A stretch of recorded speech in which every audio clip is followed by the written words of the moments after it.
ఏదన్నా పని చెప్తే బుడుబుంగ లెక్కనే మాయమైపోతాడు మా రాజేషు. ఏడికి పోతాడో ఎప్పుడు లైన్లకు వస్తాడో తెలియదు. పొద్దున వార్త తీసుకురమ్మని పంపిస్తే పోయినోడు అటే పోయిండు. మరి ఏడున్నాడో దొర ఏం చేస్తున్నాడో కదా. హలో, బెంజ్ షోరూమా? ఇప్పుడు మన పేరు మీద ఒక 3 బెంజ్ కార్లు ఆర్డర్ పెట్టినాం అనుకో, ఎప్పటికి వస్తాయి మనకు డెలివరీ? మింగమెతుకు లేదు కానీ మీసాలకు సంపంగి నూనె అన్నట్లున్నది నీ కథ. అసలు నీకు బెంజ్ కారు రేట్ ఎంతనో తెలుసా? మీదికెళ్ళి 2-3 బుక్ చేయి అని చెప్పిన. అరే పిచ్చిదానా, రేట్ ఎంత అయితే ఉన్నది చెప్పు. అంతకైతే ఒక కోటి ఎక్కువ ఇచ్చిపోదాం. ఒక 3-4 కార్లు ఒకటేసారి కొని పెట్టుకుందాం. పడుంటాయి అట్లా ఇంట్లో మనకు. అప్పటి నుండి లక్షలు కోట్లు అన్న ముచ్చటే మాట్లాడుతున్నాడు. కొంపదీసి ఏదన్నా లాటరీ తగిలిందా ఏంది ఈ లబ్బమోహపోనికి? ఏంది రాజేషు, నిజంగానే కొంటున్నావా ఇవన్నీ? అన్నిగానం డబ్బులు ఉన్నాయా నీ దగ్గర? అంటే ఇప్పుడు లేవు, కాకుండా ఒక నెల 2 నెలల కోట్ల రూపాయలు ఇట్లా దొర్లుకుంటూ వస్తాయి. అట్లెట్లు వస్తాయి? షేర్ మార్కెట్ దందా షురు చేస్తున్నా భయ్. మా ఊళ్ళో పొలం అమ్మిన షేర్లు కొంటావా? అదేమన్నా అంత అలకటి పని అనుకుంటున్నావా? ఎవరి దిక్కుమాలిన ఐడియా ఇచ్చింది నీకు? పెద్దోళ్ళే షేర్ మార్కెట్ లో దివాలా తీసిన వాళ్ళు ఉన్నారు. నీకేం తెలుసని పిచ్చోడా? అరే పిచ్చిదానా, నీకేం తెలియదు.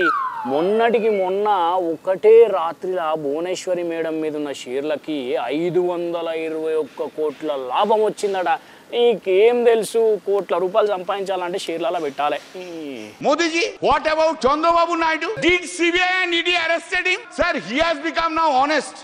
हाँ, वॉशिंग मशीन में कैसा क्लीन हो गया देखिए बीजेपी का साथ रहने के बाद. Shri Narendra Modi and Amit Shah ji, part of their political campaign, and asked people to buy shares after the declaration of results, leading to a heavy losses of around rupees 31 lakh crores of the investors. But wife of topmost leader of the TDP earned 521 crores within one day because of crashing of the stock exchange. Who will conduct now investigation? Who will conduct? విన్నావా? 100 ఏళ్ళు కష్టపడి కొలువు చేసినా కూడా కోటి కమాయించాం మనం. గస్వాంటిది ఆడ చూసినావా? కోట్లు జమ అయినాయి అకౌంట్లో. అందుకే షేర్ మార్కెట్లకు దిగాలి, ఇన్వెస్ట్మెంట్ పెట్టాలి, మస్తుగా కమాయించాలి. మన రేంజ్ మారిపోతున్నది అంతే. ఇక నీ బొంద. TMC MP Kalyan Banerjee sir లోక్సభల చంద్రబాబు మీద గరవేండు. ఎన్డీఏ కూటమి చెప్పిన మాయ మాటలతోటి బొచ్చడు మంది షేర్లలో ఇన్వెస్ట్ చేస్తే రిజల్ట్ తర్వాత మొత్తం తారుమారై మస్తు మంది లాసైండ్రు. కానీ బాబుగారి ఇంటామె భువనేశ్వరికి మాత్రం ఒక్కటే రోజుల 521 కోట్ల లాభం వచ్చింది. మరి దీని మీద ఎవ్వరు ఎంక్వైరీ చెయ్యరా?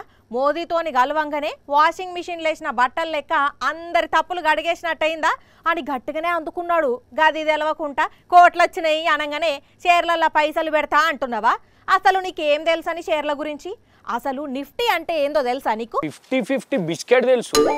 ఈ నిఫ్టీ ఏంది? మరి ఇక ఏం తెలవకుండా షేర్ మార్కెట్ల పైసలు పెడతా అని ఎట్లు ఉరుకులాడుతున్నావు? నీ ఎడ్డోడా, మొత్తం ఉడుచుకపోతాయి. ఏ పుట్టుకతోటి అన్ని నేర్చుకున్నాం అనబ్బా. సైకిల్ కూడా కింద మీద పడి నేర్చుకున్నాం. గట్లనే ఇందాక నువ్వు ఏదో అన్నావు కదా, విక్స్, ఎక్స్, సెన్సెక్స్ ఏదో నేర్చుకుంటా నేను కూడా. షేర్ మార్కెట్ల పైసలు పెట్టాలంటే మస్తు నాలెడ్జ్ ఉండాలి.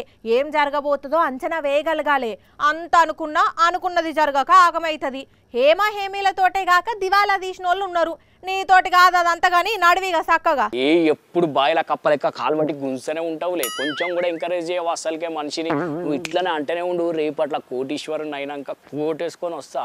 అప్పుడు అరే సార్ మీరా, రాజేష్ గారు మీరు అనుకోలేదు, చూసి పరిశాన్ అయినా అంటావు. మనం కోటీశ్వర్లం. పో చూస్తా కదా నేను కూడా. గాని గిట్లుంటది చూడండి మనోని కథ. కానీ ఇంతకు మరి బెనర్జీ సారు చెప్పినట్టు బాబుగారి మీద భువనేశ్వరి మేడం షేర్ల లాభాల మీద ఎంక్వైరీ నడుస్తుందో ఏమన్నా? ఏమో తీయుండ్రి.